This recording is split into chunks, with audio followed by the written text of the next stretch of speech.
Yang terakhir surat Al-Baqarah-nya ayat berapa? Ya. Yang terakhir ayat nomor 15. Sekarang ayat nomor 16. Sebagaimana biasa saya bacakan dulu, kemudian terjemahannya, tafsirnya dan kandungannya, yaitu firman Allah Subhanahu wa taala, A'udzu billahi minasyaitonir rajim.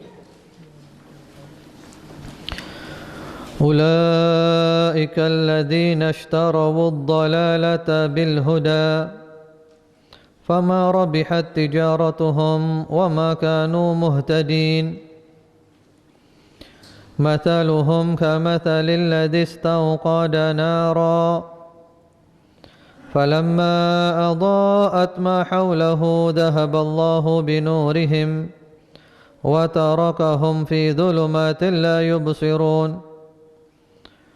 Summun bukmun umyun fahum la yarji'un. Aw kasayyibin minas samaa'i fihi dhulumatun wa ra'dun wa barq yaj'aluna asabi'ahum fi adhanihim minas sawa'iqi hadaral maut wallahu muhitun bil kafirin.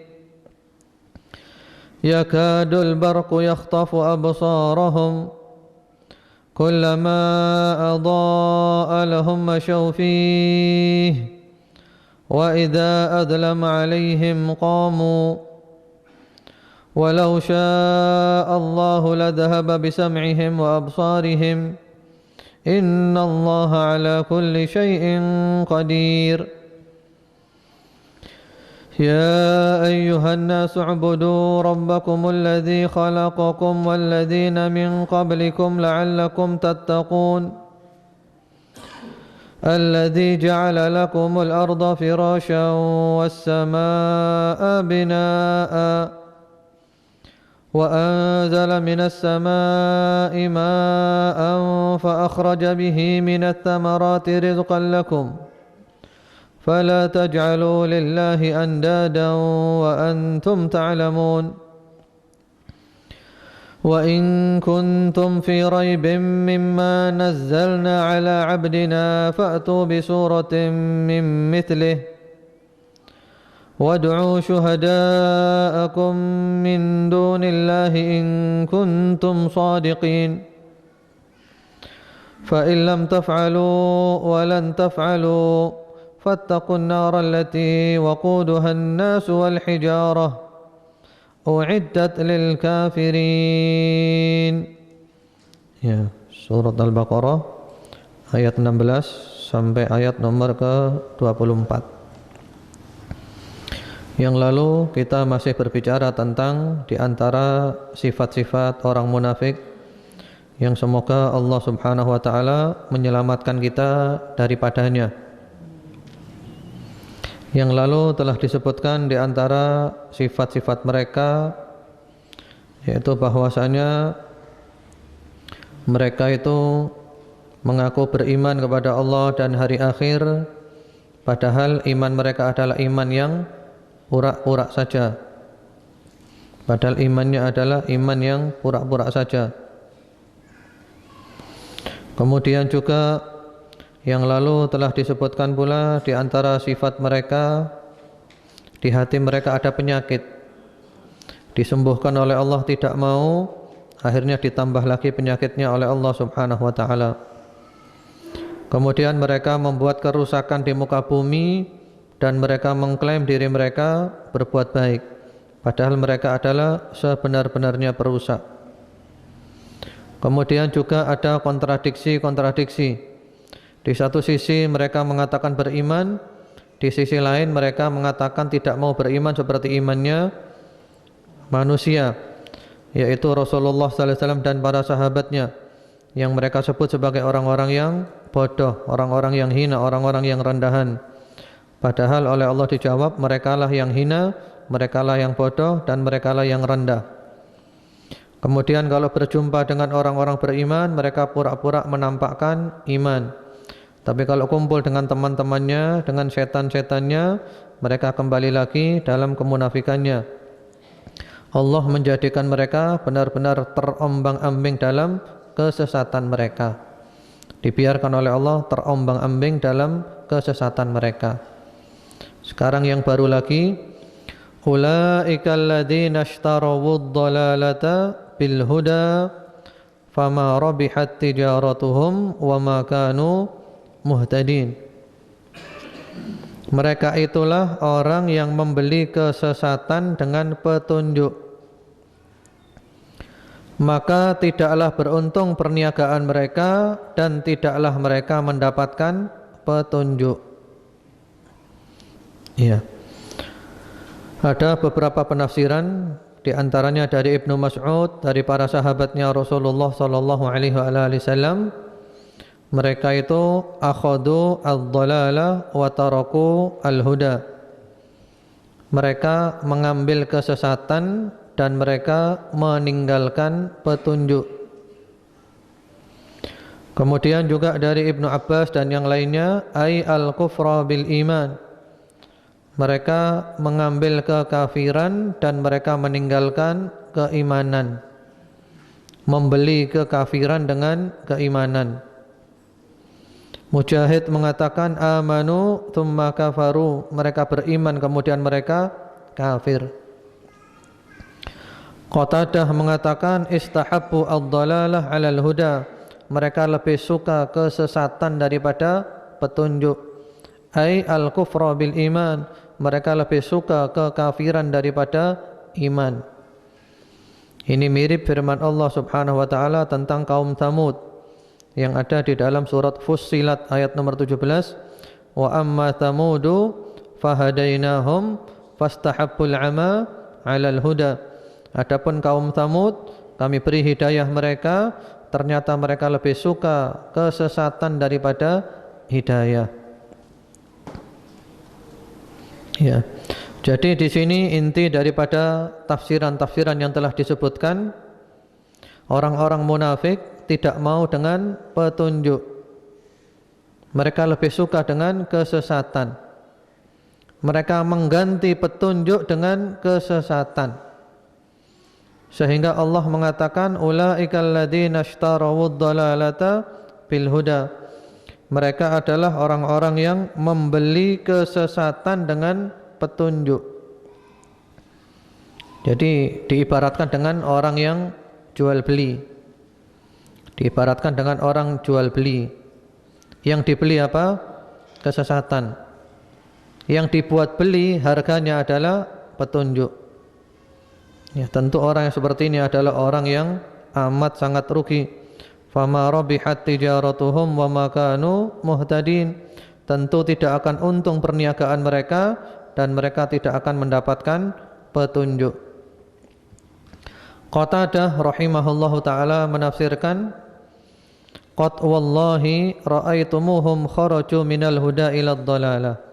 Sungguh demi Allah, kamu telah melihat mereka keluar dari hidayah menuju kesesatan. Wa minal jamaah ilal furqah, daripada al jamaah kelompok kaum muslimin kepada sempalan-sempalan, pecahan-pecahan yang menyimpang dari kaum muslimin. Wa minal amni ilal khauf, mereka keluar dari keamanan, itu orang iman itu aman, menuju takut yaitu kekafiran. Wa minas sunnah ilal bid'ah, mereka keluar dari sunnah menuju bid'ah. Jadi di sini jelas sekali, ma'asyiral muslimin, ikhwan wa akhwat fillah rahimakumullah, orang yang sudah mendapat petunjuk dan dia kemudian tidak mau dengan petunjuk itu, meninggalkan petunjuk itu, maka ibaratnya adalah orang yang membeli kesesatan dengan hidayah. Kesesatan dibeli, yang dibuat beli adalah hidayah. Tentu tidak akan untung selama-lamanya. Kemudian Syekh Abdurrahman bin Nasir As-Sa'di rahimahullahu taala menyebutkan, alladzina ishtarawud dhalalata bil huda ay raghibu fid dhalala raghbatal mushtari bis sil'ah. Iya. Jadi mereka itu sangat suka dengan kesesatan seperti kesukaan seorang pembeli ketika hendak membeli barang. Ya. Jadi mereka sangat suka dengan kesesatan, seperti kesukaan seorang pembeli yang hendak membeli barang. Karena dia sudah suka dengan barang itu, maka dia rela membayarkan biaya yang sebanyak apapun demi untuk mendapatkan barang yang dia sukai. Sementara di sini yang dijadikan barangnya apa? Yang dijadikan barang yang mau dibeli apa? Kesesatan. Ini adalah percontohan yang baik sekali. Jadi kesesatan seakan-akan dia adalah barang yang mau dibeli. Dia sangat suka dengan kesesatan. Saking sukanya dengan kesesatan itu, sampai dia rela membayar harga yang termahal demi untuk membeli kesesatan itu. Apa harga yang paling mahal? Hidayah yang sudah ada di tangannya. Hidayah dilepaskan demi untuk mendapatkan kesesatan. Allahu Akbar. Sekarang kalau orang ada uang dinar, ada uang dirham. Uang dinar adalah uang emas, dirham adalah perak. Menukar dirham dengan dinar, rugi apa enggak? Rugi. Kita tukar perak, kita tukar emas yang kita miliki, ya, kita tukar dengan perak, kita rugi. Kalau menukar emas dengan perak adalah rugi, bagaimana pula dengan menukar hidayah yang ada di tangannya demi untuk mendapatkan kesesatan. Ya. Jadi dia lebih memilih kesesatan walaupun dia harus membayarkan hidayah yang dia miliki. Dia lebih memilih kesengsaraan daripada bahagia. Dia lebih memilih sesuatu yang sangat hina daripada sesuatu yang sangat mulia. Karena itu Allah mengatakan fama rabihat tijaratuhum wa ma kanu muhtadin. Tidak akan untung perniagaan mereka dan mereka tidak akan mendapat hidayah lagi selama-lamanya. Ya, tidak akan untung. Bagaimana untung? Rugi. Dan tidak akan mendapat hidayah selama-lamanya karena mereka sudah dapat hidayah, tapi mereka lepas hidayah itu, tidak mau dengan hidayah. Karena itu ayat ini, ma'asyiral muslimin, ikhwan wa akhwat fillah rahimakumullah, perlu untuk sering-sering kita jadikan bahan renungan. Ulaikal ladzina ishtarawud dhalalata bil huda fama rabihat tijaratuhum wa ma kanu muhtadin. Jadi sekarang kita kembangkan sendiri, kita kembangkan dalam kehidupan. Allah menjadikan kita mengenal sunnah. Ternyata kemudian kita tinggalkan sunnah, kita lebih memilih yang tidak ada sunnahnya. Maka masuk di sini, ulaikal ladzina ishtarawud dhalalata bil huda fama rabihat tijaratuhum wa ma kanu muhtadin. Kita sudah mengenal tauhid. Kita tidak mau mengamalkan tauhid, malah mengamalkan kesyirikan-kesyirikan. Maka masuk di sini, ulaikal ladzina ishtarawud dhalalata bil huda fama rabihat tijaratuhum wa ma kanu muhtadin. Terus kita perinci, ya, kalau orang perempuan masalah jilbab, dia sudah tahu bagaimana berjilbab yang benar, yang syar'i, jilbab yang sesuai dengan yang diajarkan oleh Rasulullah sallallahu alaihi wasallam. Dia sudah tahu, dia sudah belajar. Ternyata dia tidak mau. Dia lebih suka dengan jilbab-jilbab model-model gaul yang tentu bertentangan dengan jilbab-jilbab yang syar'i. Maka mereka masuk di sini.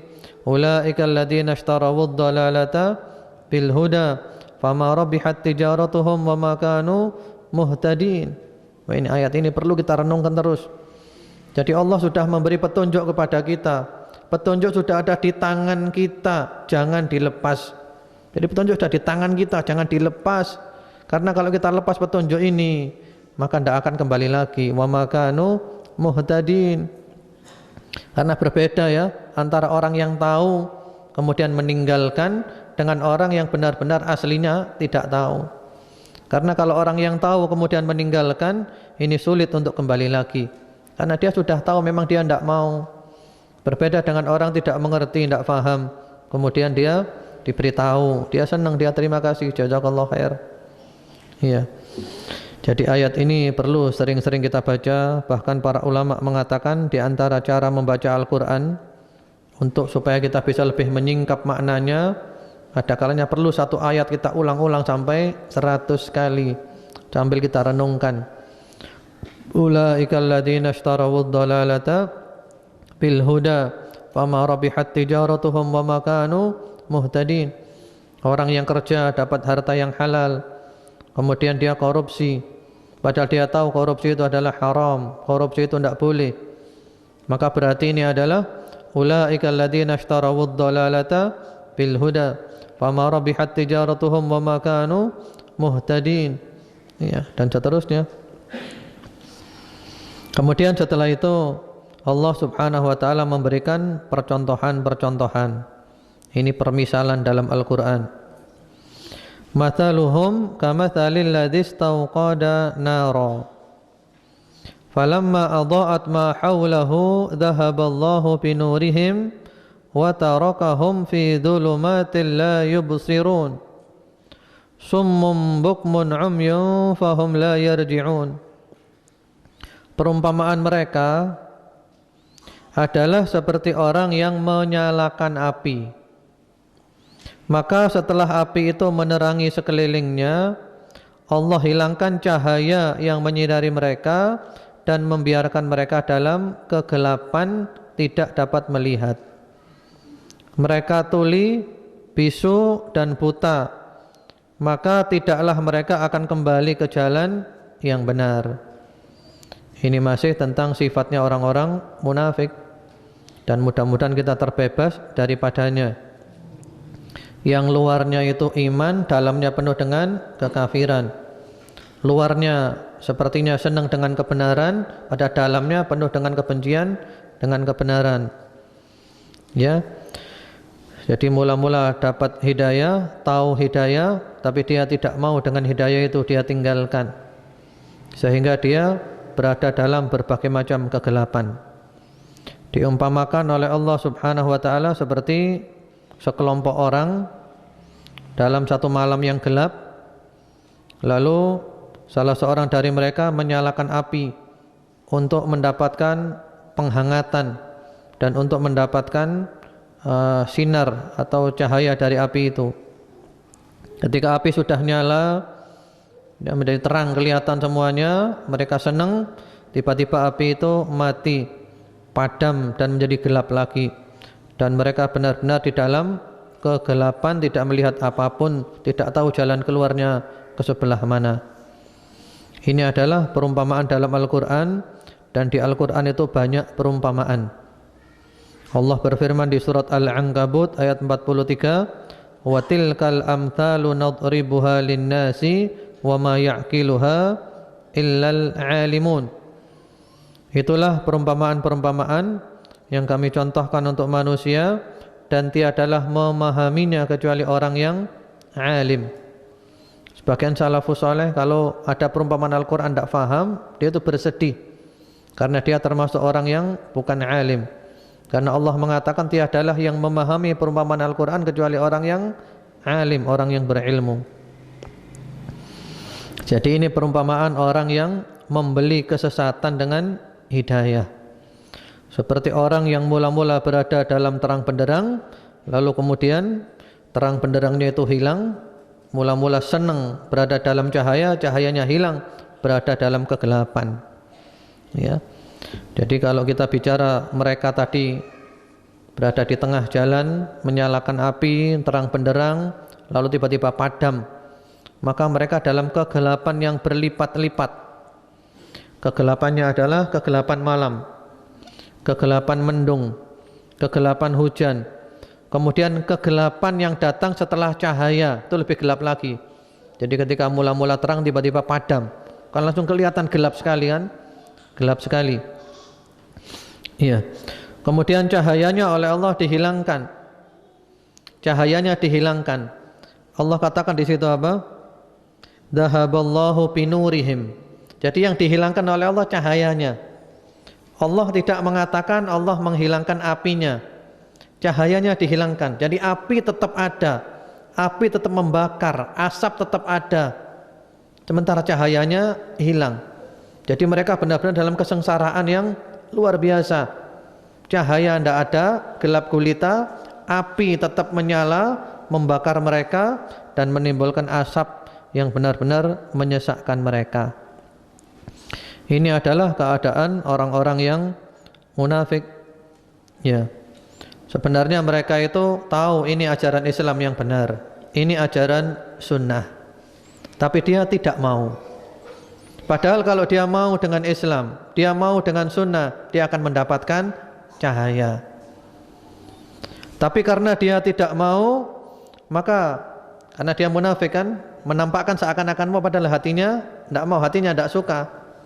Di dunia dia boleh jadi untung, di dunia boleh jadi dia aman, di dunia boleh jadi dia tidak terbongkar kedoknya. Tapi setelah dia mati, apa yang terjadi? Setelah dia mati, dia berada dalam kegelapan kuburan, kegelapan kekafiran, kegelapan kemunafikan, kegelapan maksiat, gelapnya tumpuk-tumpuk. Belum lagi nanti di akhirat, yaitu berada dalam kegelapan api neraka. Allahu Akbar. Jadi orang munafik itu rugi. Mathaluhum kamathalil ladzi istawqada nara falamma adha'at ma haulahu dhahaballahu binurihim wa tarakahum fi dhulumatin la yubsirun. Jadi kalau sebenarnya dia mau iman, dia mau mengikuti ajarannya Nabi, mengikuti sunnah, dia mendapat cahaya, terang benderang, bahagia dunia akhirat. Tapi ternyata dia tinggalkan, dia tidak mau. Maka dia berada dalam kegelapan. Terutama nanti kegelapan yang pasti adalah di akhirat. Karena di dunia kan tidak kelihatan kan. Kalau kita bicara orang munafik di dunia ini tidak kelihatan. Karena kita hanya menghukumi luarnya saja. Yang penting luarnya iman, luarnya baik. Alhamdulillah. Mudah-mudahan demikian keadaannya. Soal hatinya terserah Allah. Kalau hatinya ternyata tidak baik, nanti begitu mati dia berada dalam kegelapan fi dhulumatil la yubsirun, kegelapan yang bertumpuk-tumpuk. Lalu Allah menyebutkan di antara sifat-sifat mereka summun, yaitu mereka itu tuli. Yang dimaksud tuli, tidak mau mendengarkan kebenaran.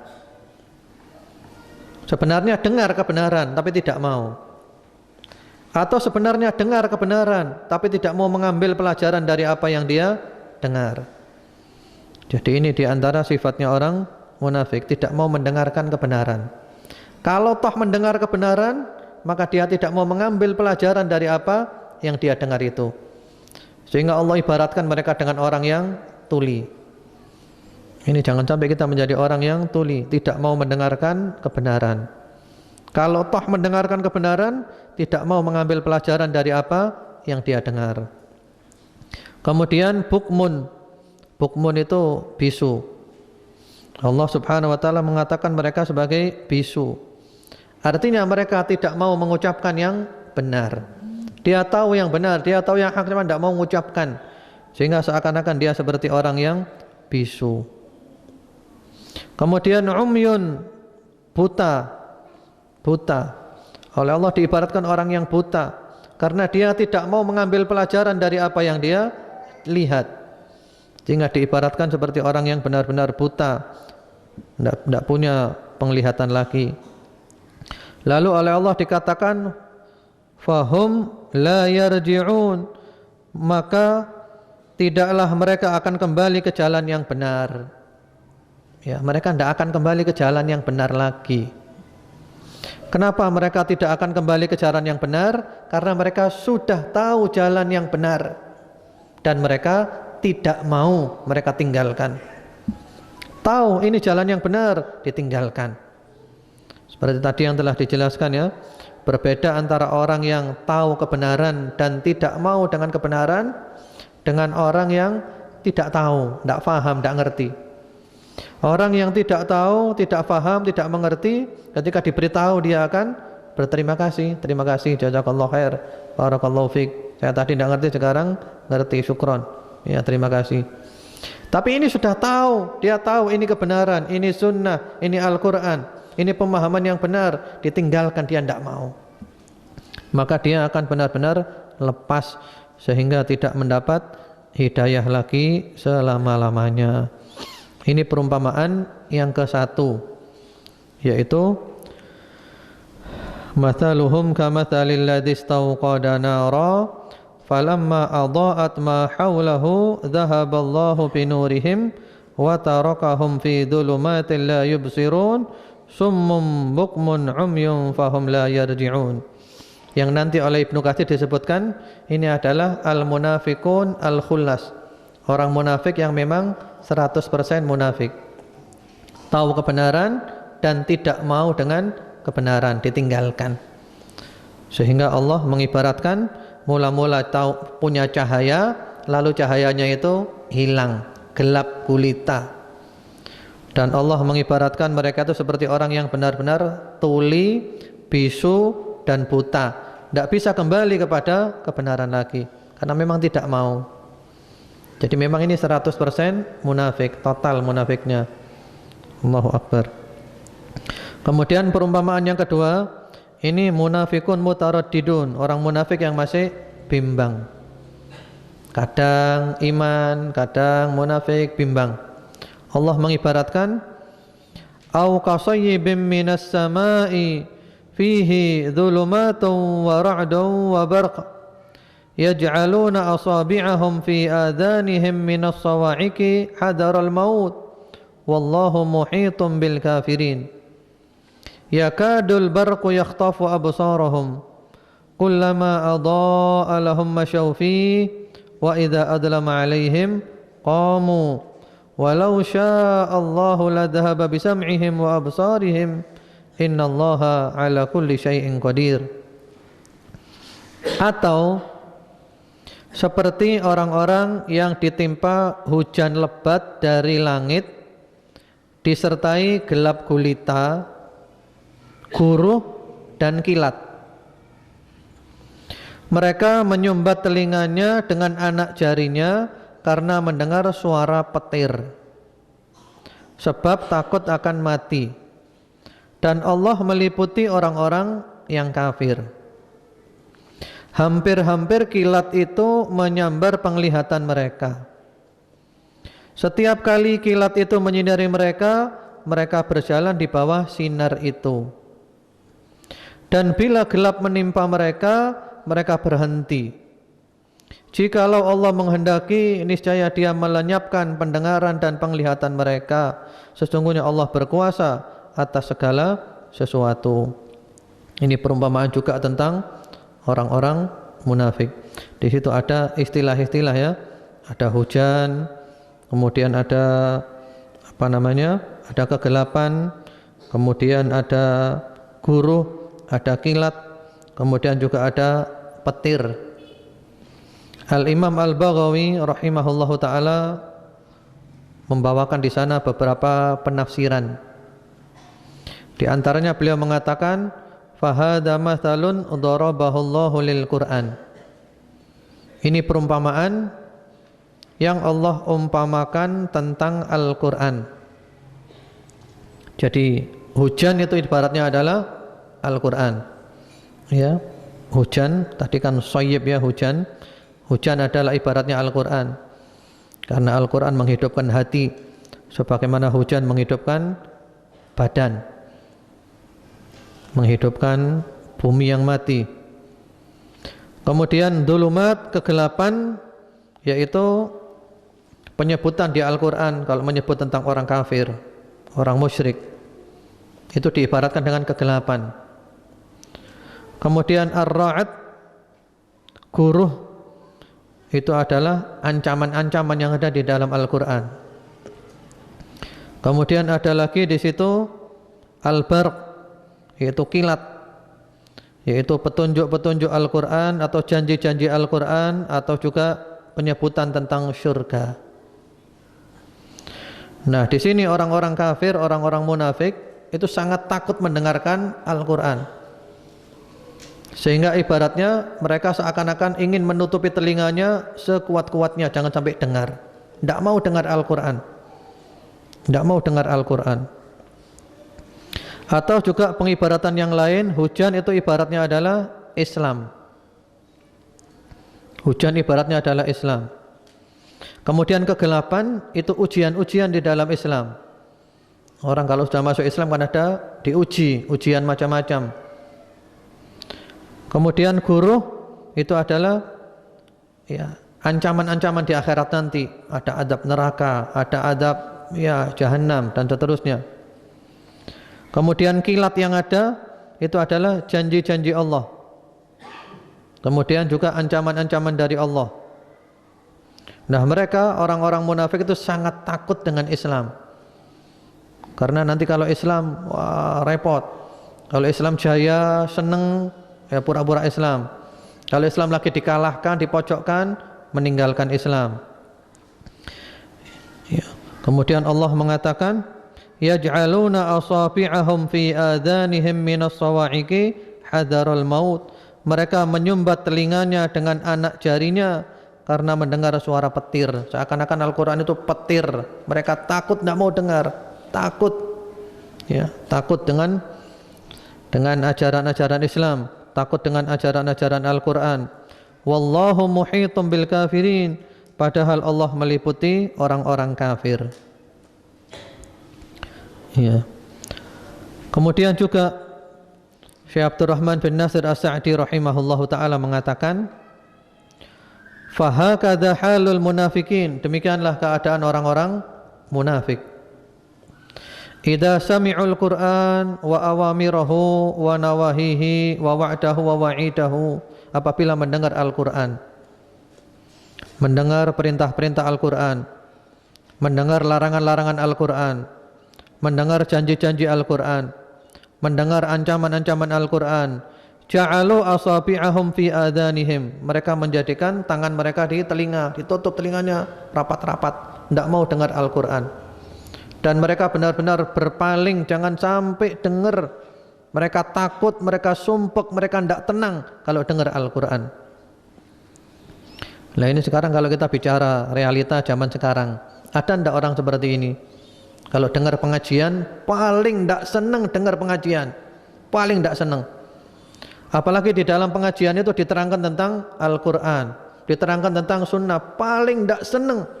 Tidak senang, pokoknya luar biasa tidak senangnya dengan pengajian. Bahkan menuduh orang yang ada di pengajian sebagai orang-orang yang bodoh, orang-orang yang ketinggalan zaman. Ya. Subhanallah, sudah ada di dalam Al-Quran ini. Jadi mereka benar-benar tidak mau dengan pengajian. Apalagi yang diterangkan itu adalah Al-Quran. Yang diterangkan itu adalah As-Sunnah, lari semuanya. Tidak ada yang mau. Seakan-akan ada petir mau nyambar, tutup rapat-rapat, jangan sampai dengar, jangan sampai dengar. Subhanallah, seperti itu. Kemudian Allah subhanahu wa ta'ala mengatakan, yakadul barqu yakhtafu absarahum, hampir-hampir kilat itu menyambar penglihatan mereka. Kullama adha'a lahum masyawfi wa idza adlama 'alaihim qamu. Setiap kali kilat itu menyinari mereka, mereka berjalan di bawah sinar itu, dan bila gelap menimpa mereka, mereka berhenti. Jadi maksudnya ketika mereka itu bersama orang-orang yang beriman, kan mereka masih bimbang ya, maka seakan-akan mereka dapat sinar, dapat cahaya. Tapi ketika mereka kumpul dengan teman-teman mereka sama-sama orang munafik, seakan-akan cahayanya padam, tidak tahu jalan. Ya. Kemudian Allah Subhanahu wa taala mengatakan, walau sya'allahu la dhahaba bisam'ihim wa absarihim. Jika Allah menghendaki, niscaya Dia akan melenyapkan pendengaran dan penglihatan mereka. Karena orang munafik tidak mau pasang telinganya, tidak mau pasang matanya, maka kalau Allah marah, Allah benar bisa menjadikan dia benar-benar tuli. Allah bisa menjadikan dia benar-benar buta kalau Allah mau. Karena mereka punya telinga, tidak mau dipasang telinganya. Mereka punya mata, tidak mau dipasang matanya. Kalau Allah marah, maka oleh Allah benar-benar dibuat telinganya itu tuli, betul-betul tuli, dan matanya dibuat buta, benar-benar buta. Innallaha ala kulli syai'in qadir, karena sesungguhnya Allah Maha Kuasa atas segala sesuatu. Ini juga perumpamaan tentang orang-orang munafik. Nas'alullah as-salama wal afiyah. Kemudian juga ma'asyiral muslimin jamaah sekalian rahimakumullah, ikhwan wa akhwat fillah rahimakumullah. Hari kiamat juga keadaannya seperti itu. Al-Hafidz Ibnu Katsir rahimahullahu taala mengatakan, wa hakadza yakununa yaumal qiyamah. Demikian juga keadaannya nanti hari kiamat. Yakununa yaumal qiyamah indama yu'tan nas an-nur bihasabi imanihim. Ketika orang-orang diberi cahaya tergantung imannya. Jadi nanti hari kiamat masing-masing orang itu punya cahaya tergantung imannya. Faminhum man yu'ta minan nur ma yudhi'u lahu masira farasikh. Ada orang yang punya cahaya yang cahayanya bisa menyinari sampai beberapa farsakh. Ya. Berapa jauh? Wa aktsar min dzalik wa aqall min dzalik. Ada orang yang cahayanya lebih banyak dari itu, ada orang cahayanya yang kurang dari itu. Wa minhum man yutfa nuruh taratan wa yudhi' lahu ukhra. Ada pula orang yang cahayanya itu kadang nyala, cahayanya kadang padam, kadang cahayanya nyala, kadang cahayanya padam. Fayamshi ala sirat taratan wa yaqifu ukhra. Ketika cahayanya nyala, dia lewat di atas jembatan hari kiamat. Ketika cahayanya padam, dia berhenti, tidak bisa jalan. Ya. Jembatan hari kiamat yang mana disebutkan jembatannya itu, kata sahabat Abu Sa'id Al-Khudri radhiyallahu ta'ala anhu, balaghani annal jisra adakku minas sya'rah wa ahaddu minas sayf. Telah sampai berita kepadaku bahwa jembatan itu lebih lembut dari sehelai rambut dan lebih tajam dari pedang. Kita jalan di sana, ya, gelap gulita lagi. Kalau pas terang bisa lewat, kalau pas gelap berhenti. Kemudian wa minhum man yutfa nuruhu bil kulliyah. Ada pula orang yang cahayanya padam total, sudah tidak nyala lagi. Inilah perumpamaan yang pertama tadi itu, orang munafik yang 100% munafik, cahayanya benar-benar padam. Ya, ini seperti firman Allah Subhanahu wa taala di antaranya di surat Al-Hadid ayat nomor 13. Yauma yaqulul munafiquna wal munafiqatu lil ladzina amanu nduruna naktabis min nurikum qila irji'u wara'akum faltamisu nura. Pada hari ketika orang-orang munafik laki-laki dan perempuan berkata kepada orang-orang beriman, tunggulah kami supaya kami dapat mengambil sebahagian cahaya darimu. Ya. Dikatakan kepada mereka, kembalilah kamu ke belakang dan carilah sendiri cahaya untukmu. Lalu diadakan antara mereka dinding yang mempunyai pintu di sebelah dalamnya dan seterusnya. Jadi mereka itu butuh cahaya. Weh orang-orang beriman, kami minta cahayanya, kami minta cahayanya. Pulang sekarang, pulang kembali ke belakang, cari cahaya sendiri. Cahayanya benar-benar padam. Kemudian juga Allah berbicara tentang orang-orang yang beriman di surat Al-Hadid ayat 12. Yauma taral mu'minina wal mu'minati yas'a nuruhum baina aydihim wa bi aymanihim busyrakumul yauma jannat. Yaitu pada hari ketika kamu melihat orang-orang mukmin laki-laki dan perempuan sedang cahaya mereka bersinar di hadapan dan di sebelah kanan mereka. Dikatakan kepada mereka, pada hari ini ada kabar gembira untukmu, yaitu surga. Ya, jadi orang beriman punya cahaya. Cahayanya dari mana-mana, dari depan cahaya, dari belakang kanan kiri cahaya semuanya orang-orang yang beriman. Kemudian juga di surat At-Tahrim ayat nomor 8. Yauma la yukhzillahu an-nabiyya walladzina amanu ma'ah nuruhum yas'a baina aydihim wa bi aymanihim yaquluna rabbana atmim lana nurana waghfir lana innaka ala kulli syai'in qadir.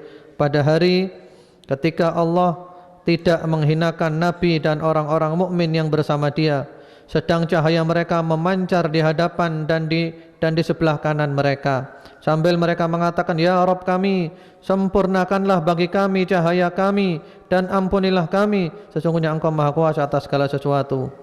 Disebutkan dalam satu riwayat, ketika orang-orang beriman itu melihat orang-orang munafik cahayanya padam, dia berdoa, Rabbana atmim lana nurana, ya Allah sempurnakan cahaya kami, sempurnakan cahaya kami. Kemudian oleh Ibnu Katsir diberikan kesimpulan. Kesimpulannya dari surat Al-Baqarah ayat 1 sampai ayat nomor 20. Yaitu kesimpulannya, fa idza taqarrara hadza shara an-nasu aqsaman. Apabila telah jelas yang seperti ini, maka manusia itu menjadi beberapa macam. Yang pertama-tama mukminun khullas, orang mukmin yang sejati. Orang mukmin yang sejati, yaitu yang disifati oleh Allah di 4 ayat pertama surat Al-Baqarah, ayat 2 sampai ayat 5. Kemudian yang kedua wa kuffar khullas, orang kafir yang tulen. Kafir benar-benar tulen, yang disifati oleh Allah di 2 ayat setelahnya, ayat nomor 6 dan ayat nomor 7. Kemudian wa munafikun, orang-orang munafik. Orang munafik dibagi menjadi 2. Al munafikun al khullas, orang munafik yang tulen, yang 100% munafiknya, yang diibaratkan dengan pengibaratan yang pertama tadi itu, ayat nomor 17 dan 18. Kemudian munafikun mutaraddidun, orang munafik yang masih bimbang, kadang iman, kadang munafik, kadang iman, kadang munafik. Ini diibaratkan oleh Allah di dalam ayat nomor 19 dan ayat nomor 20. Kemudian ma'asyiral muslimin, ikhwan wa akhwat fillah rahimakumullah, kalau kita berbicara tentang orang munafik ini, jangan kita menuju kepada orang lain, maka kita lihat diri kita sendiri. Karena orang munafik zaman sekarang ini lebih banyak jumlahnya daripada zaman Nabi. Karena orang munafik zaman sekarang ini tidak sembunyi-sembunyi, terang-terangan memusuhi Islam, memusuhi sunnah, memojokkan Islam. Bagaimana upayanya Islam ini dijelek-jelekkan, menjual Islam kepada orang-orang barat dan seterusnya. Sekarang ini lebih banyak dan lebih bahaya. Bahkan mungkin juga boleh jadi dalam diri kita ada ternyata sifat-sifat orang munafik. Di sini ada penelitian dari sebagian ulama yang menyebutkan di dalam Al-Quran itu disebutkan tentang orang-orang munafik dan kemunafikan itu di Sab'a Asyrah surah Madaniyah. Ada 17 surat yang turun pada periode Madinah. Itu di dalam 17 surat itu disebutkan tentang kemunafikan dan orang-orang munafik. Iya. Padahal surat-surat Madaniyah jumlahnya ada sekitar 30. 17 diantaranya disebutkan tentang orang-orang munafik dan kemunafikan. Kemudian jumlah ayat yang menyebutkan tentang orang munafik dan kemunafikan ada 340 ayat, kurang lebih 340 ayat. Jadi 340 ayat khusus bicara tentang orang-orang munafik, kurang lebih 340 ayat. Sampai-sampai Ibnul Qayyim rahimahullahu ta'ala mengatakan apa? Kadal Qur'anu an yakuna kulluhu fi sya'nihim. Hampir-hampir Al-Quran itu semuanya berbicara tentang orang munafik. Jadi hampir-hampir Al-Quran itu semuanya berbicara tentang orang munafik.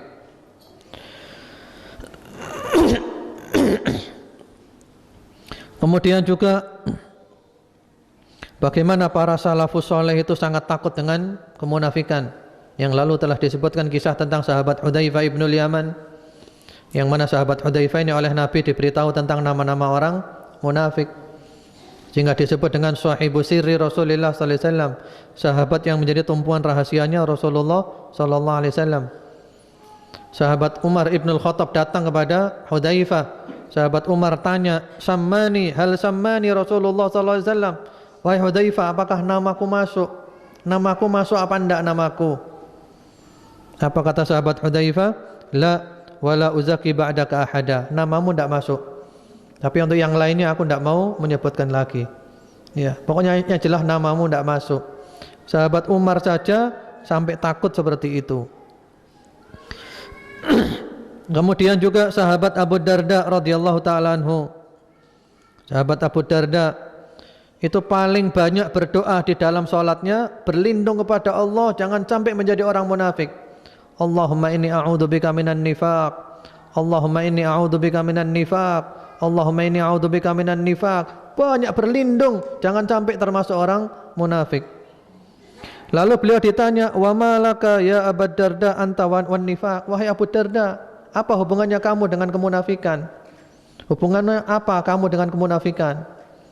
Kemudian sahabat Abu Darda mengatakan, "Da'na anka fa wallahi innar rajula la yuqallib an dinihi fi as-sa'ati al-wahidah fa yakhruj minhu."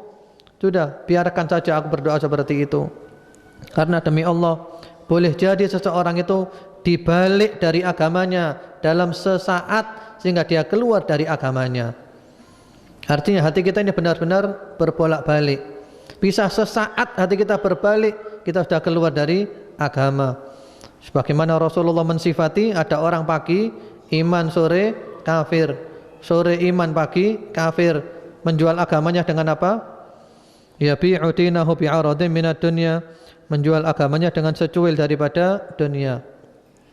Ibnu Abi Mulaikah, seorang tabi'in, mengatakan, adraktu 30 min ashabi Rasulillah sallallahu alaihi wasallam kulluhum yakhafuna an-nifaq ala anfusihim. Aku berjumpa dengan 30 sahabat Nabi, semuanya takut ada sifat kemunafikan dalam diri mereka. 30 sahabat Nabi semuanya takut ada kemunafikan dalam diri mereka. Bagaimana dengan kita? Iya. Jadi tidak ada yang mengatakan dia aman dari munafik. Kemudian Imam Ahmad bin Hanbal, beliau ditanya, "Ma taqulu fi man la yakhafun nifaq ala nafsi?" Wahai Imam Ahmad bin Hanbal, bagaimana pendapatmu kalau ada orang mengatakan saya tidak takut terkena kemunafikan, saya tidak khawatir diriku munafik, tidak khawatir aku. Apa kata Imam Ahmad? "Wa man ya'man ala nafsihi minan nifaq?" Siapa yang merasa aman dirinya dari kemunafikan. Subhanallah. Kemudian juga riwayat dari Hudzaifah yang disebutkan oleh Ibnu Battah dalam Al-Ibanah. Beliau mengatakan, ya'ti 'alan nasi zamanun law ramaitahum bisahmin yaumal jum'ah lam yusib illa kafiran aw munafiqan. Akan datang satu masa ketika manusia kumpul di masjid untuk Jumatan, kamu lempar anak panah kepada mereka, maka yang terkena lemparan anak panah itu adalah kalau bukan orang munafik maka orang kafir. Ini menunjukkan banyaknya mereka. Kemudian juga doa daripada seorang anak muda, Allahumma ahlikil munafikin, ya Allah binasakanlah orang-orang munafik. Lalu kata sahabat Hudzaifah, ya bna akhi, law halakallahu almunafikin law lastauhashtum fit turuqat likillati salik. Wahai anak saudaraku, jangan kamu berdoa minta dibinasakan orang-orang munafik. Karena kalau orang munafik dibinasakan, kamu akan kesepian karena banyak orang yang mati. Kamu akan sendirian di jalanan nanti. Demikian pula Al-Hasanul Basri rahimahullahu taala mengatakan seperti itu. Al-Hasanul Basri mengatakan, laulal munafiqun lastauhashtum fit turuqat. Kalau bukan karena orang munafik, kamu akan kesepian di jalanan. Jadi kalau bukan karena banyaknya orang munafik, kamu kesepian di jalanan. Jadi kita harus terima kasih kepada orang munafik. Supaya apa? Karena kita tidak kesepian di jalanan, banyak temannya. Tapi sekali lagi seperti ini kita tidak usah nunjuk orang lain. Yang penting kita koreksi diri kita. Membenci ajaran Islam, membenci sunnah, sudah tahu kebenaran kita lecehkan, hadisnya Nabi kita lecehkan. Ini semua adalah sifat-sifatnya orang munafik. Ya. Ya, itulah mungkin pembahasan kita pada pagi hari ini. Wallahu alam. Kalau ada yang mau ditanyakan tafadhol. Mau tanya lewat kertas boleh, dan ini juga sudah banyak yang masuk melalui SMS.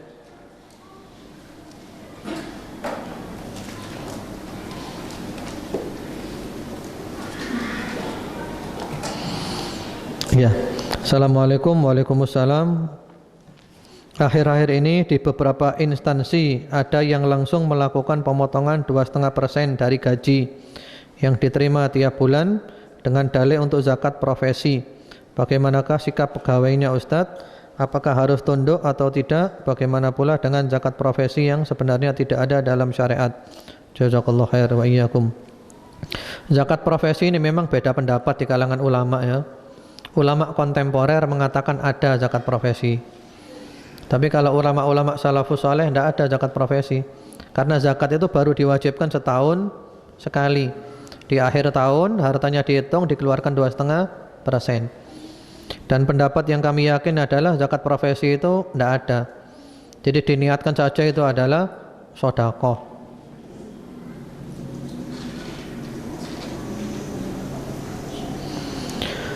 Assalamualaikum. Waalaikumsalam. Pajak tidak dikenal dalam syariat Islam. Bagaimana dengan pendapat yang mengatakan boleh membayar pajak sekaligus diniatkan mengeluarkan zakat? Jazakallahu khair. Tidak boleh. Kalau kita bayar pajak, ya bayar pajak sendiri. Tidak boleh diniatkan bayar zakat. Karena berbeda antara zakat dengan pajak, itu berbeda.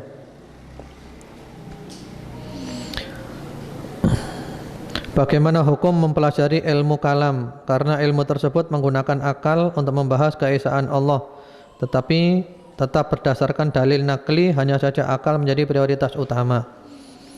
Waalaikumsalam. Memakai akal itu boleh ya, tapi dengan catatan akal yang tidak menentang dalil.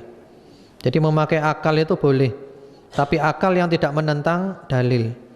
Tapi kalau akal untuk menentang dalil, melawan dalil, itu akal yang dilarang. Karena Al-Quran banyak menyuruh kita memakai akal. Ulul albab, afala ta'qilun, afala tatafakkarun. Semuanya menyuruh kita memakai akal. Tapi akal yang tidak menentang dalil, akal yang justru menguatkan dalil. Ya seperti itu.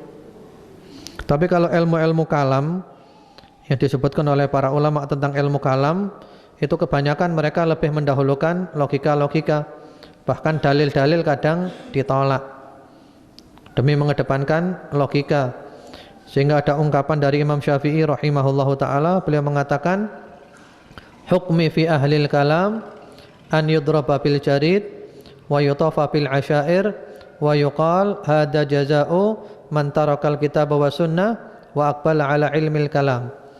Hukumanku kepada orang yang memakai ilmu kalam adalah dicambuk keliling kampung. Ya, dicambuk keliling kampung sampai dikatakan inilah balasan orang yang meninggalkan Al-Quran dan Sunnah dan dia memakai ilmu kalam.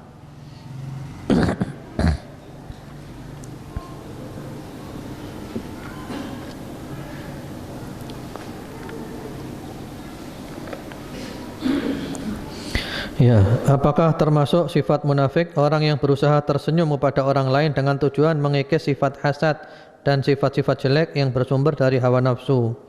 Jazakallahu khair. Iya. Jadi kita berusaha senyum, padahal hati kita misalnya benci. Iya kan? Apakah munafik ini? Tidak, itu bukan munafik. Itu adalah ajaran Islam. Sebagaimana Rasulullah SAW ketika di rumahnya Ibunda Aisyah, ketika itu ada seorang tamu yang datang. Rasulullah tahu siapa dia. Rasulullah mengatakan bi'sa akhul asyirah, dia adalah orang yang buruk. Lalu ketika tamu itu masuk, Rasulullah malah baik, senyum. Baik, senyum. Kemudian ada lagi tamu yang datang, itu pulang ya, tamu datang, Rasulullah tahu siapa dia. Kata Rasulullah, ni'ma akhul asyirah, ini adalah orang yang baik. Ketika orang itu masuk, Rasulullah biasa-biasa saja. Lalu Ibunda Aisyah yang menyaksikan heran, ya Rasulullah, tadi ada orang Anda mengatakan orang jahat, tapi Anda senyum dan manis kepada dia. Yang kedua, ada orang Anda mengatakan orang baik, tapi Anda biasa kepada dia. Lalu Rasulullah menjelaskan, orang yang pertama itu adalah orang yang jahat. Dia orang yang jahat yang pertama tadi itu. Saya berusaha untuk lembut kepada dia, manis kepada dia, supaya terhindar dari kejahatannya dia. Jadi saya pura-pura baik kepada dia itu untuk menghindari kejahatannya dia, supaya saya selamat daripada kejahatannya dia. Jadi tidak apa-apa. Atau mungkin hati kita benci, kita paksakan senyum demi untuk membersihkan kebencian di hati kita. Tidak apa-apa, bukan munafik itu. Munafik itu ya menampakkan suatu kebaikan, tapi menyembunyikan keburukan, niat-niat jahat, rencana-rencana jahat. Kalau tadi kan tidak, tadi kan kita tidak senang, cuman wajahnya senyum. Berbeda dengan niat jahat, cuman tampaknya seakan-akan kita berbuat baik. Jadi beda kan antara ini dengan itu? Beda sekali.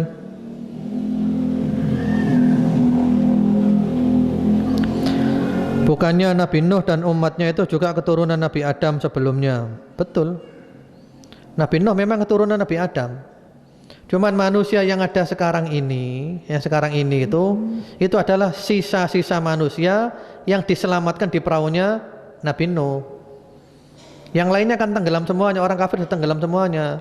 Jadi kita ini keturunannya orang beriman, keturunannya Nabi Nuh dan pengikutnya Nabi Nuh orang-orang beriman. Hanya kemudian karena godaan dunia, godaan setan, ada yang kafir lagi. Memang Nabi Nuh adalah keturunan Nabi Adam.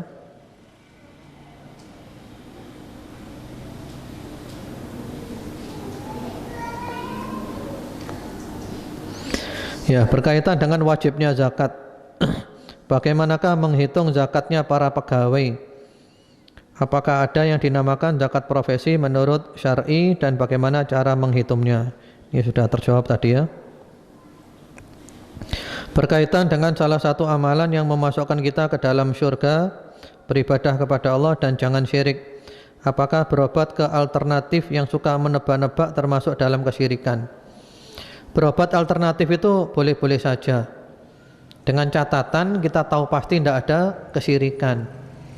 Tapi kalau ada kesyirikan ya tidak boleh. Kalau meramal-ramal, menebak-nebak itu sudah mengarah kepada kesyirikan, meramal.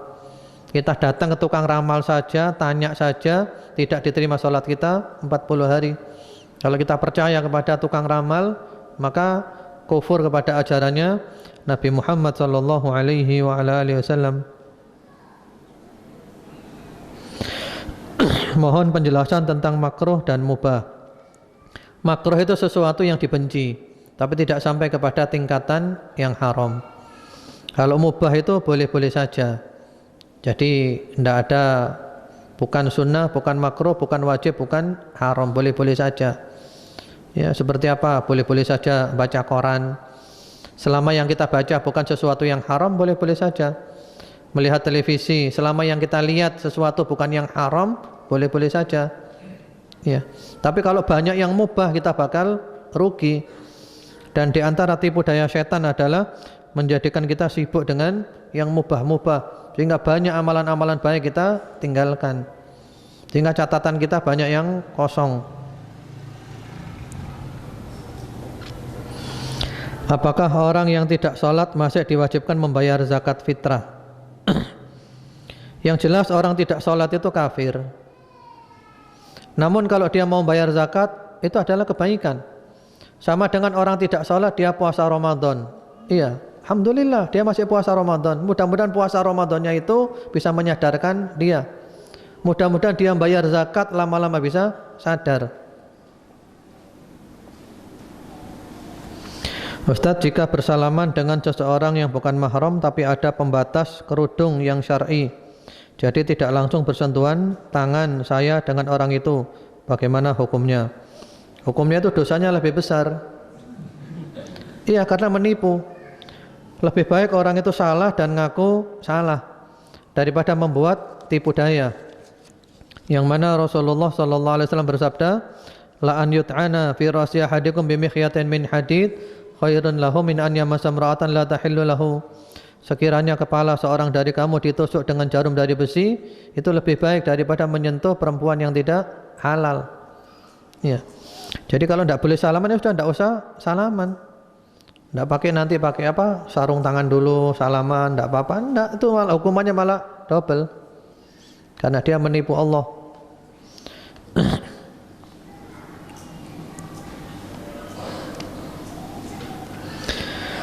Ya, ini pertanyaan.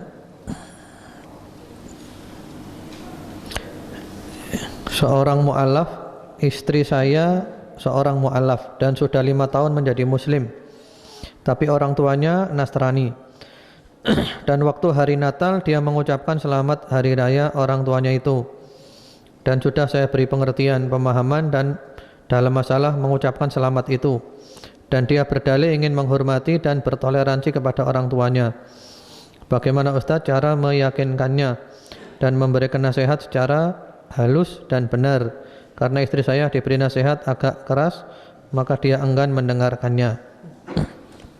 Ya, diterangkan bahwa dalam Islam itu ada aturan-aturannya. Tetap baik kepada orang tua dalam urusan dunia. Silahkan, orang tua butuh bantuan dibantu, tetap baik.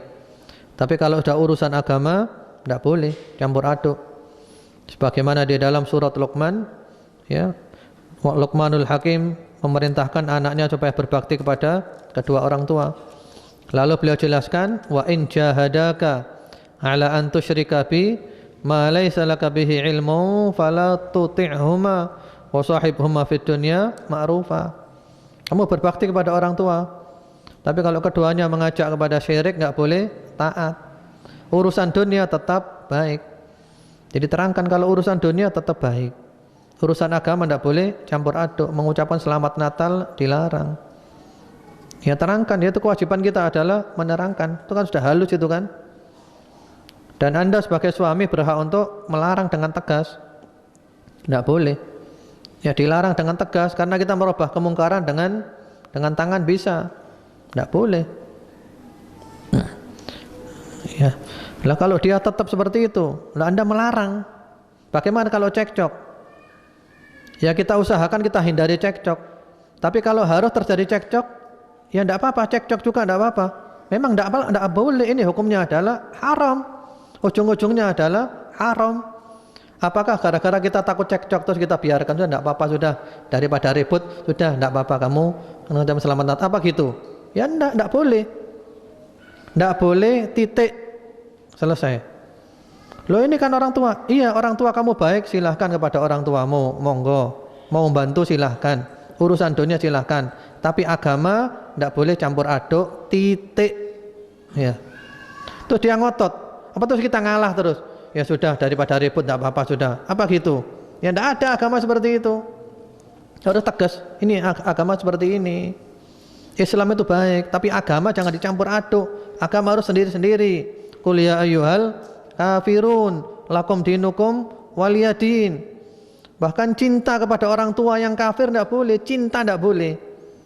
Ya, surat Al-Mujadilah ayat 22. La tajidu qauman yu'minuna billahi wal yawmil akhir yuwadduna man haddallaha wa rasulahu walau kanu aba'ahum aw abna'ahum aw ikhwanahum aw ashiratahum. Tidak boleh cinta kepada orang kafir walaupun bapaknya sendiri, ibunya sendiri. Ya terangkan, kewajiban kita terangkan. Dan Anda sebagai kepala rumah tangga punya hak untuk bersikap keras. Iya, bersikap keras. Walaupun nanti akhirnya ribut bagaimana gara-gara ini, tidak apa-apa ribut masalah ini hak. Ini masalah hitam putih. Ini bukan masalah khilafiyah. Ya kalau istrinya madhabnya Syafi'i, suaminya madhabnya Hambali, tidak apa-apa, sama-sama Islamnya, masih bisa ditolerir. Ini masalahnya Islam dengan kafir, harus tegas. Iya. Tetap juga ya cari istri yang akhwat saja.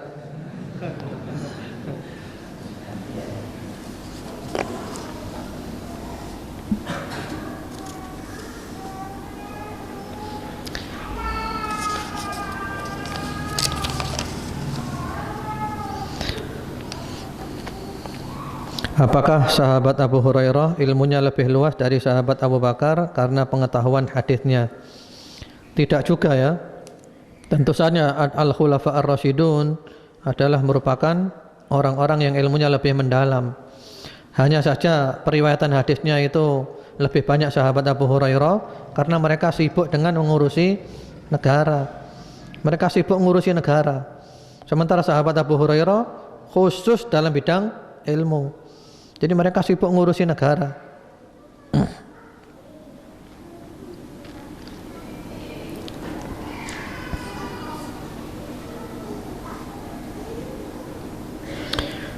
Iya, ini dipilih yang sesuai dengan materi aja ya. Ustadz, saya sudah memakai jilbab dan pakaian yang syar'i. Saya juga sudah mengetahui kalau memakai cadar itu lebih afdol, tapi saya belum juga siap untuk memakainya. Apakah saya termasuk orang yang telah diterangkan di dalam ayat 16 tadi? Ya, ulaikal ladzina ishtarawud dhalalata bil huda. Kalau sudah memakai jilbab yang syar'i sudah alhamdulillah, sudah masya Allah. Tinggal memang masalah cadar. Ini kendalanya memang butuh iman yang kuat dulu. Sebagian ulama mengatakan cadar itu hukumnya adalah wajib, bukan afdal, wajib. Sebagian mengatakan afdal dan sunnah. Ya, tapi insya Allah tidak masuk di ayat tadi. Yang masuk di ayat tadi itu adalah orang tahu jilbab yang syar'i kriterianya kayak gini. dan dia tidak mau memakai jilbab yang syar'i, maka dia masuk. Ulaikal ladzina ishtarawud dhalalata bil huda, membeli kesesatan dengan hidayah, membeli pakaian jilbab gaul, meninggalkan jilbab yang syar'i, masuk di sana.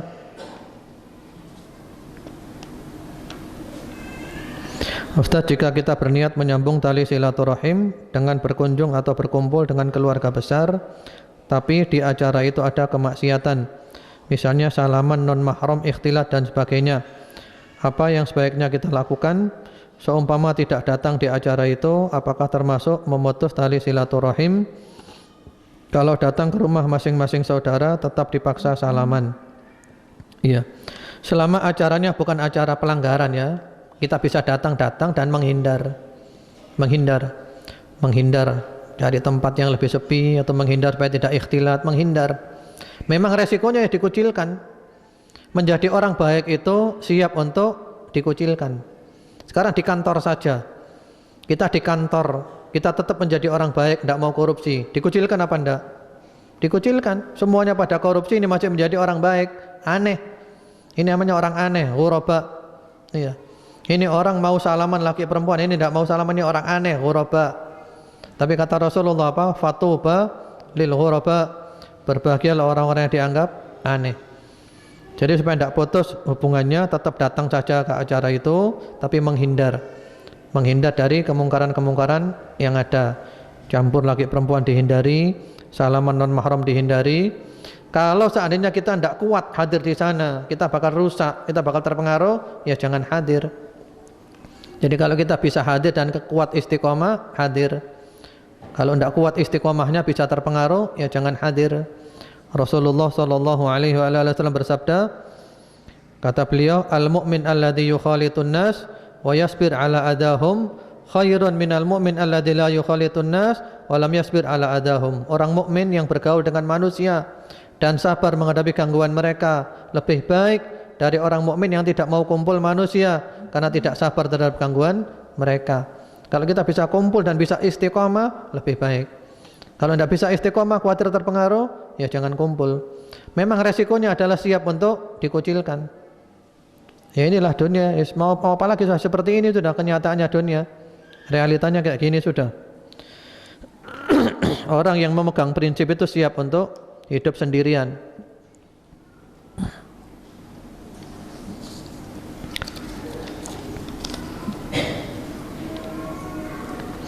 Mohon penjelasan akidah Tahawiyah dengan akidah Ahlus Sunnah wal Jamaah. Akidah Tahawiyah itu bagus, itu direkomendasikan oleh para ulama ya. Akidah Tahawiyah bagus sekali.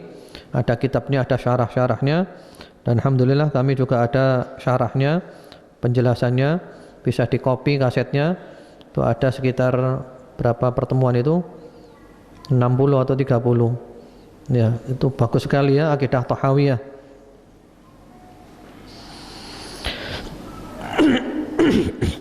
Ustadz, kalau melihat dan mencermati kandungan ayat 16, sekarang ini banyak sekali di sekitar kita orang-orang munafik. Mohon resep atau tips supaya terhindar dari pengaruh tersebut. Dari tadi kita bicara ini kan, kata Al-Hasan Al-Basri apa? Kata Al-Hasan Al-Basri, laulal munafikun lastauhashtum fit turuqat. Kalau bukan karena orang munafik, kamu akan kesepian di jalanan. Yang membuat jalanan ini ramai gara-gara apa? Gara-gara apa? Ya, bagaimana tipnya? Ya, tipnya kita hati-hati. Ya, kita pelajari sifatnya orang munafik itu apa saja. Kita jangan sampai punya sifat-sifat itu.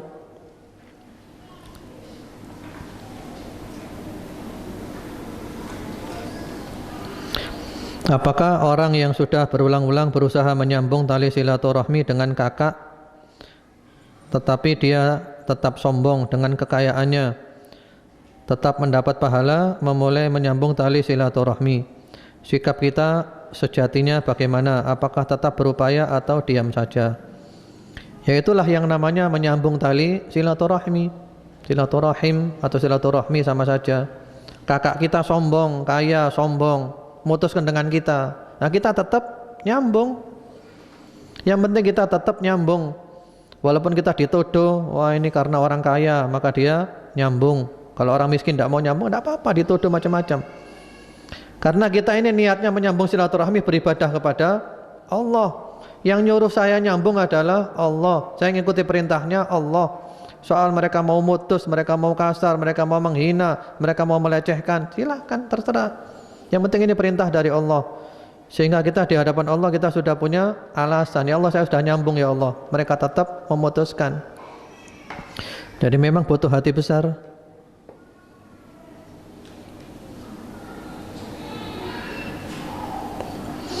Mengapa orang yang munafik 100% tidak disebut orang-orang murtad? Ya karena tidak kelihatan. Karena munafik itu tidak kelihatan. Antara luarnya dengan dalamnya tidak kelihatan. Dalamnya itu benci kepada Islam 100%. Ya. Kalau kita bicara dalam tatanan negara saja, betapa banyak di negara-negara ya yang orang mengaku Islam, KTP-nya Islam, tapi bencinya kepada Islam bukan main. Bahkan menjual Islam. Bahkan mereka bisa masuk kategori munafik 100%.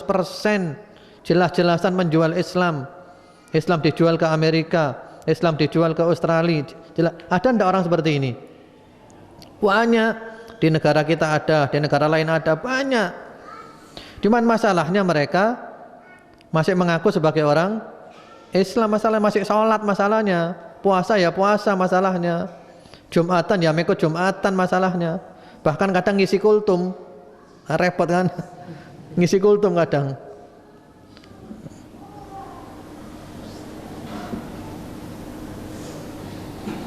Apakah wanita muslimah tidak berjilbab termasuk munafik?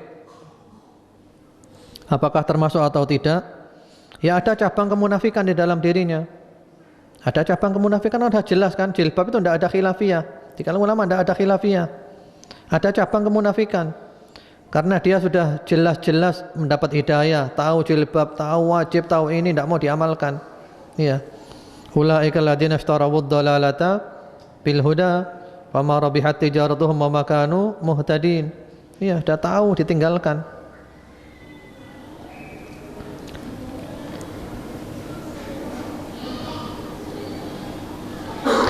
Bagaimana kalau nasab kami dari orang-orang non-Islam dan kafir? Apa harus mencari dan menyambung silaturahim?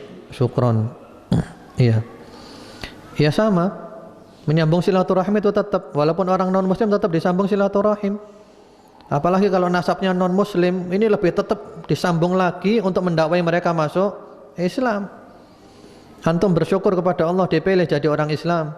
Dan sekarang mikir bagaimana family saya bisa masuk Islam, keluarga saya bisa masuk Islam, mereka bisa dapat hidayah masuk Islam. Wah, luar biasa, perjuangan yang luar biasa.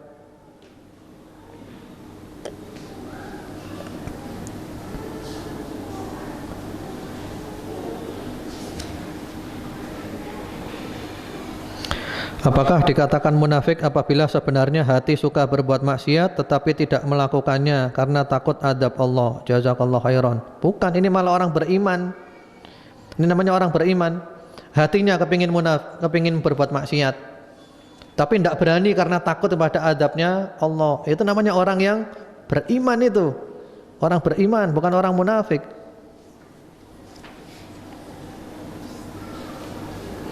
Ustadz, bagaimana cara kita menghadapi orang munafik?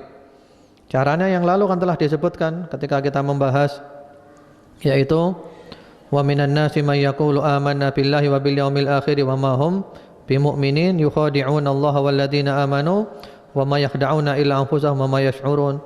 Karena dia berpura-pura, maka kita juga bersikap pura-pura saja, enggak tahu, pura-pura enggak tahu saja. Jadi kita hukumi luarnya saja.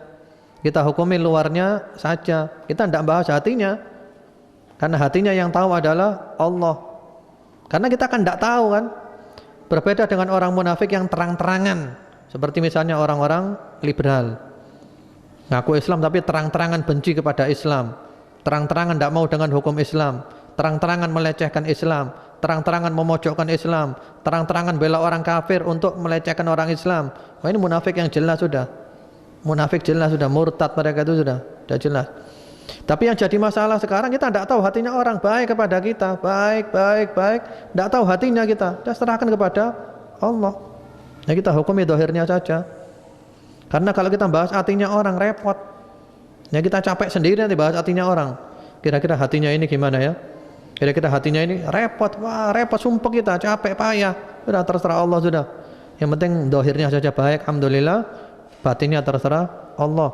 Nahnu nahkum bid-dawahir, wallahu yatawalla sarair. Kita hukumi dohirnya, batinnya terserah Allah Subhanahu wa taala.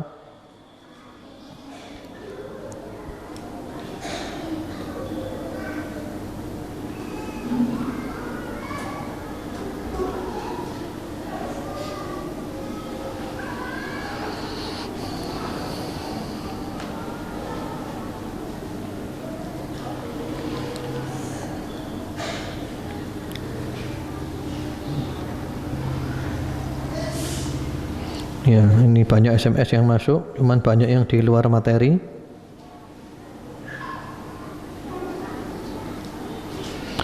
Berkaitan dengan zakat, pengen wajibnya zakat, bagaimanakah menghitung zakatnya para pegawai? Ini tadi sudah ya.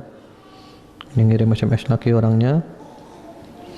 Lebih berat mana ancaman orang kafir dengan munafik? Bagaimana pahala amal kebaikan orang munafik? Lebih berat mana ancamannya kafir dengan munafik? Lebih berat munafik. Allah mengatakan innal munafiqina fid darkil asfali minan nar. Orang munafik itu berada di neraka yang paling bawah, di keraknya neraka. Berkunjung ke rumah saudara non muslim pada saat mereka berhari raya, apakah sama hukumnya kita mengakui agama mereka? Iya. Kalau dipaskan pas hari raya mereka ya sama. Jadi kalau mau berkunjung jangan dipaskan hari rayanya mereka, dan jangan sampai ada niat berhubungan dengan hari rayanya mereka. Hari-hari biasa berkunjung tidak apa-apa. Ya. Dengan demikian pertanyaan sudah terjawab semuanya. Kemudian ini ada hadiah buku dari LA Tony, sudah lama ini saya pegang. Enaknya gimana ini? Pertanyaannya apa ini? Nanti kalau pertanyaan agak lama jawabannya, ngirimkan pertanyaan. Saya tunjuk aja ya. Oh, ada lagi 2. Nah, ini caranya gimana enaknya? Cara kuisnya gimana? Hah?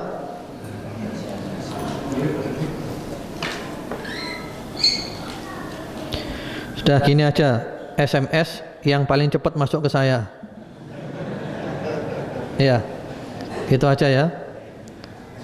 Pertanyaannya, ini ada 2 buku, berarti ada 2 pemenang. Berarti SMS yang nomor 1 dan yang nomor 2. Surat Al-Baqarah ayat 1 sampai ayat nomor 20. Tadi telah diterangkan, itu membagi manusia menjadi beberapa bagian. Ya, bagaimana bagian-bagian tadi itu? Ayat 2 sampai ayat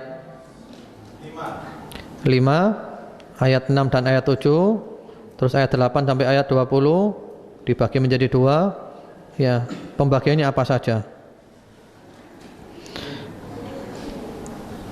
Sambil ini ada SMS yang masuk, jawaban saya jawab dulu pertanyaan. Ustadz, apa boleh salaman dengan wanita yang usianya 50 tahun karena kita menghormati jasanya? Para ulama mengatakan tidak ada beda. Usia muda dan usia tua tetap tidak boleh salaman kalau bukan mahram. Nah, ini sudah ada jawaban yang masuk. Muslim tulen, orang kafir, munafik tulen, dan bimbang. Nah, betul jawabannya. Ini nomornya. Nomornya saya sebutkan tidak apa-apa, karena tidak tahu ini ikhwan atau akhwat. Ya, ini pemenangnya ini ya. 0856 559 38644. Ini yang dapat buku ke 1. Kemudian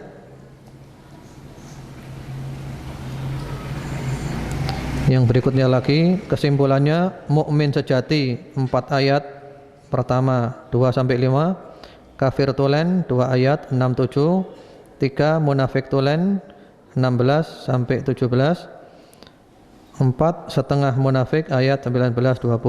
Ya, ini betul. Ini nomor HP-nya